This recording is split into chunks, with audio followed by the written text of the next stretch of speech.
Okay, so this is the Bible study for Galatians chapter 1, verses 6 through 10. And the text says, I am astonished that you are so quickly deserting the one who called you to live in the grace of Christ and are turning to a different gospel, which is really no gospel at all. Evidently, some people are throwing you into confusion or trying to pervert the gospel of Christ. But even if we or an angel from heaven should preach a gospel other than the one we preach to you, let them be under God's curse. As we have already said, so now I say again, if anybody is preaching to you a gospel other than what you accepted, let them be under God's curse. Am I now trying to win approval of human beings or of God? Or am I trying to please people? If I were still trying to please people, I would not be a servant of Christ. Okay, so remember that you can download PDF copies of this Bible study at www.abqnaz.org/alive. And this is the study for Galatians 1, 6 through 10. So there's not a lot of information in this text. It's very short, very quick. Remember that in the introductory Bible study that we did last week, we kind of talked about the background of what's going on that hopefully helps us have some context to what he is talking about here and what exactly this gospel is that they're believing that is not what they originally believed. So that's what we're talking about here. And it sounds kind of intense. And so I think we should receive it as just as intense as it sounds, actually, because I think it's intense because of the importance that Paul places on what exactly we are believing, what exactly the gospel of Christ is. So number one says, does Paul sound happy, excited, and encouraging in this text, according to verse 6? I would say no. He says, I am astonished. So this is not, that's not what, my mom used to say when she was happy with me. That's what she said when she couldn't believe I just did the thing that I did because it was so far gone, so far wrong. And so if somebody says they're astonished, it's that we just went deeper than even the person that's overseeing us, even this person that loves us and is sort of mentoring us, didn't even think that we would go down that path, and we've gone farther than we ever should have. So when he says I am astonished, we can just believe that as much as he extended grace and peace in his greeting in the first 5 verses, and began it on sort of a positive sounding note, that he hits directly into the meat of what he's going to talk about. And it is not a positive and encouraging conversation. It's not a pleasant and happy conversation. It is a prophetic conversation of hard correction, because these Christians that Paul is overseeing have gone off track. So number 2 says, what according to verses 6 through 7 is causing his astonishment? A, they are deserting, and in quotes, the one who called them to live in the grace of Christ. So in Paul's eyes, what they have come to believe about the gospel or about Christ is actually deserting Christ and deserting his call. B, they had turned to a different gospel, which is really no gospel at all. So gospel means good news, and he says you've turned to a different sort of gospel, or I think what his intent is to say, you've turned to a different way of being saved, or a different way of thinking about how we are saved, and that gospel is not really gospel. So it's not really the truth, and it's not really even good news. This thing that you've turned to as a means of being saved instead of what Christ called us into.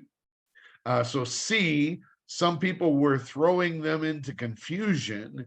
People were perverting the gospel of Christ. So that's also true, and it says that right in there.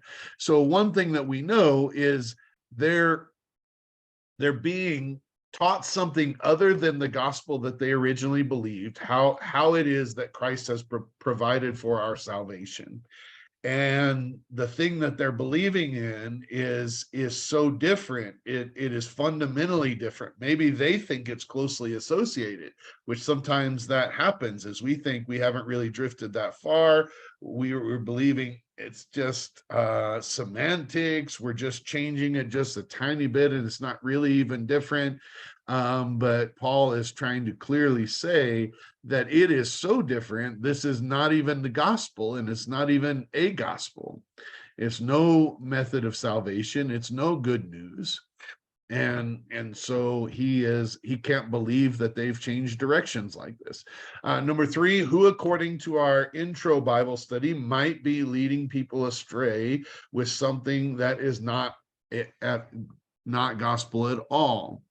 And it says, see also Acts 15. So in our intro Bible study, we talked about Acts 15, and we talked about the presence of people that were called Judaizers, that essentially were trying to get Christians to also follow the Jewish rules and customs with regard particularly to in Acts 15, we know they were coming and saying, okay, yes, you can be saved, but also you need to be circumcised or else you're not really saved. And so it was this, I want to be careful, because even in the resolution to Acts chapter 15 and the resolution of these teachings that the apostles said, okay, you're right, we're not going to have everybody do that, but still we should make sure they pay attention to some things like this. So the church and the early church leaders, including Paul, never did say, okay, go sleep with whoever you want, go drink and do whatever drug you want, it's fine, we're all saved. They never did say, okay, there's no rules and it's fine. But they did say that some of these, we're not going to follow rules for rules' sake. So there are some of these things that were instituted with one intention, but if it becomes just following a rule or performing a ritual, we don't all have to do that. That ritual does not save us. Following this rule does not save us. However, by the way, there are certain reasons for some of God's laws, and therefore, I think God still cares about those things and those reasons. And so we shouldn't be saying, okay, if I don't sleep with anybody, then I'm saved, because that's not true. But we might say, I'm saved by the grace of God. And I know that God wants what's best for me. And I think that, and by the way, we all think that that some of these things are damaging to me and the people around me and don't display love, which is the greatest commandment. And so I'm not going to partake in those things. And so I think there's a misunderstanding sometimes in the church. And I say all this because I think some people may say, yeah, see, Paul, he's straightening them out. You Nazarenes that believe in holiness, you're all messed up. You're just like the Judaizers. And I can hear somebody saying that. And honestly, some Nazarenes and perhaps even Baptists and folks that tie themselves to particular religious rituals and legalism, they might be right. Somebody that said that might be right about some folks within our tradition and where their focus is, and their focus becomes on ritual and law as opposed to God's love and his plan for our life. But I would say that there's also a lot of us that are focused on God's plan for our life, and we recognize that we're saved by grace, and that because of what he's done in our lives, he's called us to live in his plan for us, which, by the way, the best thing that he has for us is not to do some of these things that destroyed our life when we were living in sin. So there's this balance that we need to strike. We cannot say that rules for rules sake is going to save us, and I do think that's a danger, not just among Nazarenes and Wesleyans and holiness people, but ironically, Baptists who believe in grace supposedly more strongly than Nazarenes, I guess, but I don't think that's true. But I think that's the way we're accused. These they even the Baptists sometimes are more legalistic also and tie themselves to these things. And it's kind of funny because the extreme of their theology does not lend itself to that, but whereas the extreme of our theology probably does. But as it turns out, a lot of us tie ourselves to rituals because they make us feel comfortable and confident. But God has told us not to place our confidence in those things, but to place our trust in him. Okay.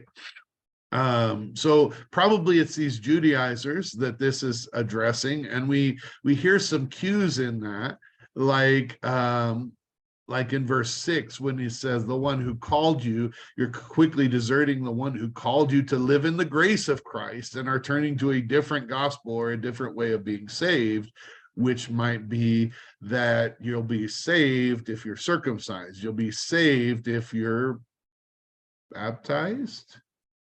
Maybe that sounds familiar to some of us. Let me just say this. Nazarenes do not believe that you won't go to heaven if you are not baptized. We do believe that baptism is a good thing, that it's not just a symbol of what God's done, but also God's grace and his presence is there in the process, and he is extending his grace in a special way. Really good book about that is called Outward Sign, Inward Grace. And that's available.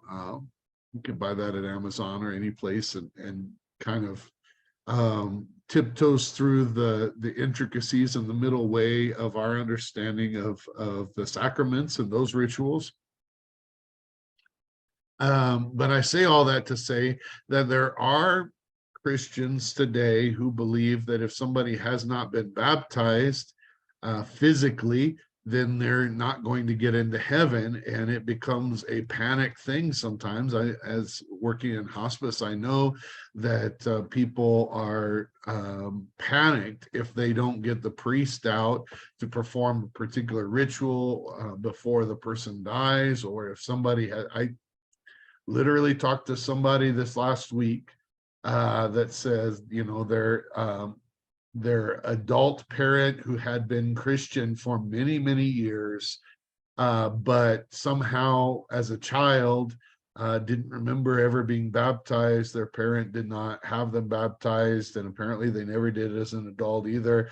And their child was so worried that they weren't baptized that they arranged for them to throw water on them in their bed at a advanced age. And I thought, man, this is did that change anything, or are we now leaning on this ritual? Now, don't get me wrong. If you have an opportunity to be baptized and you haven't, I think it's an amazing thing to do. I read the text where the Ethiopian eunuch what made a commitment to Christ, heard the gospel for the first time, and his response was, why shouldn't I too be baptized? And it was something that he desired, something that he wanted and thought was appropriate. And I think that's great. And I think we probably ought to think that way and feel that way about baptism. But I don't think any of us should be panicked in fear if we come toward the end and we haven't been baptized. Like, what if I get in a car wreck on the way to the church to be baptized? Am I going to hell? We shouldn't feel that way.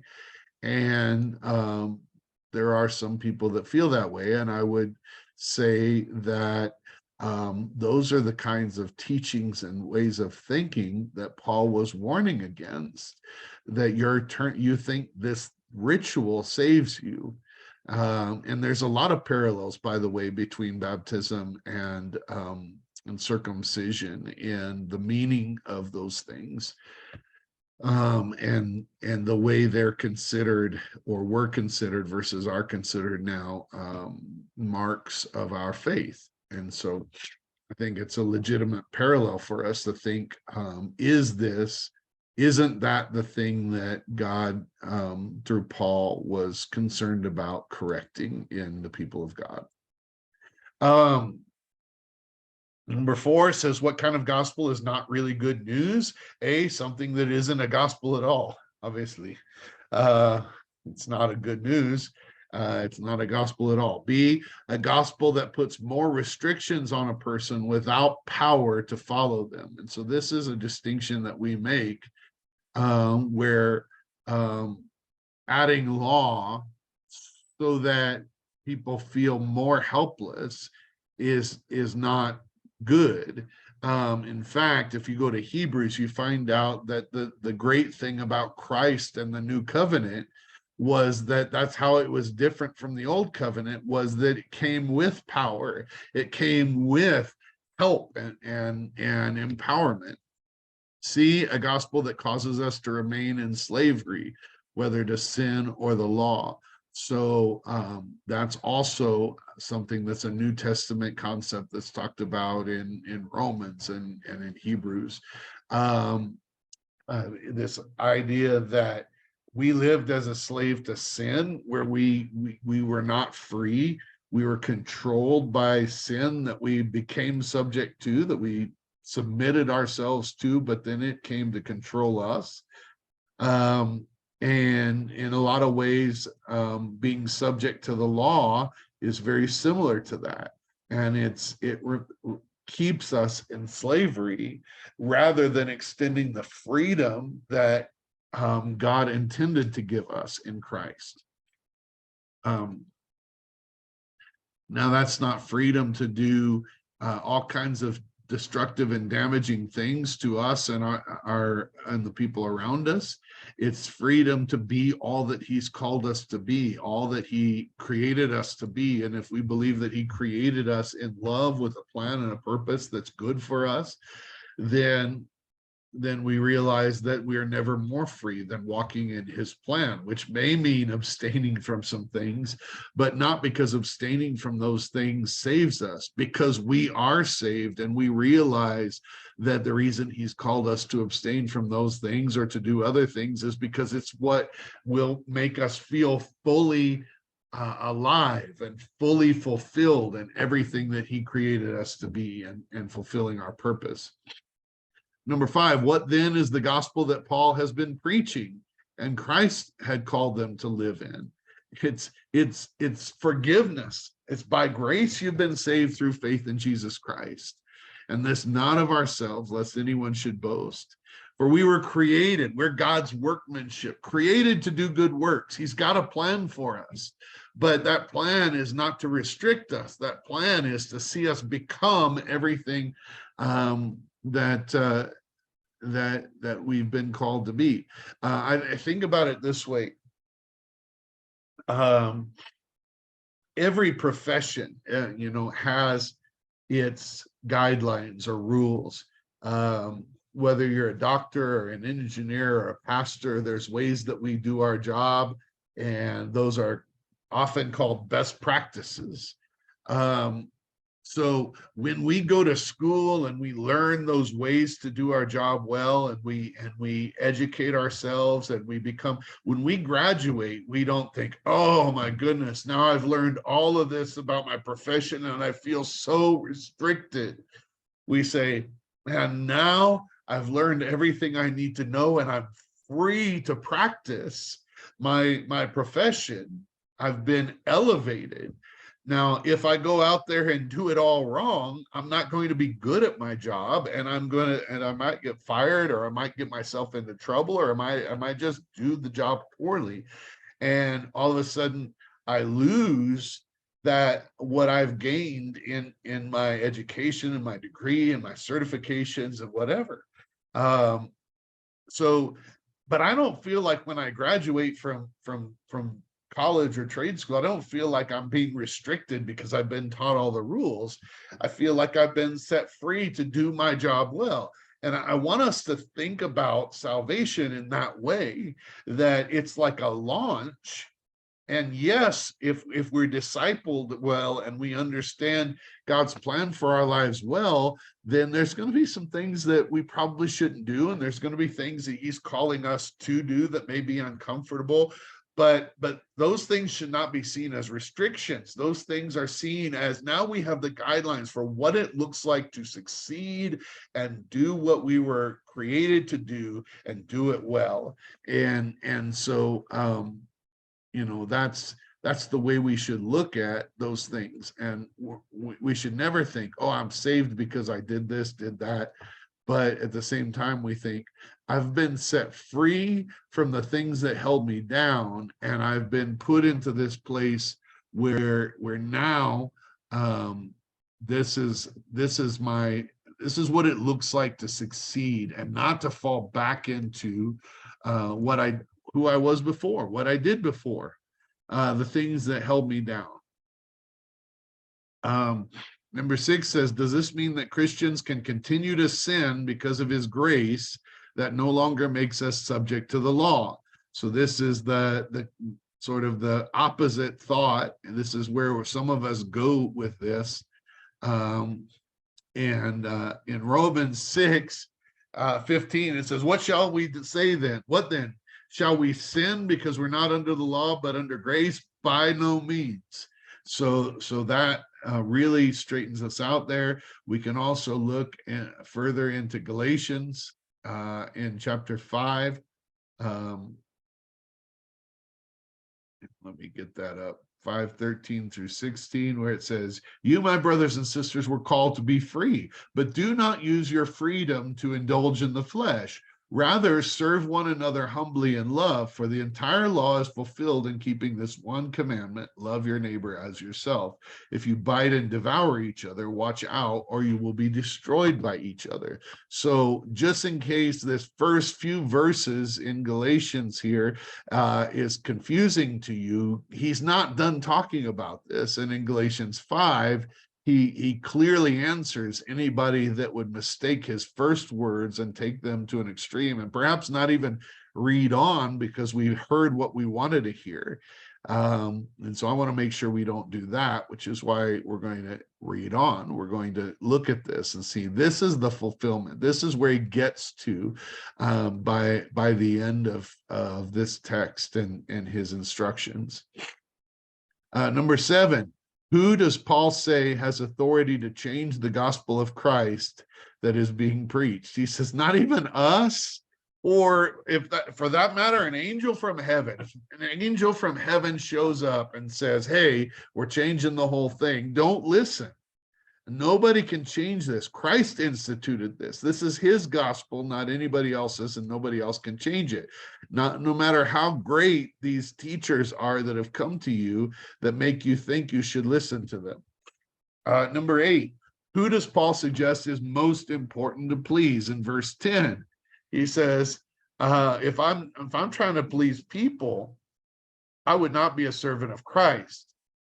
He says, am I now trying to win the approval of human beings or of God? And he points out that he doesn't. And let me just say this. So this is what happens. If somebody in the church comes to you and say, you need to do this and this and this, and this is the thing that makes us think you're spiritual, then you do those things. Why? Because it makes those church leaders think you're spiritual, right? But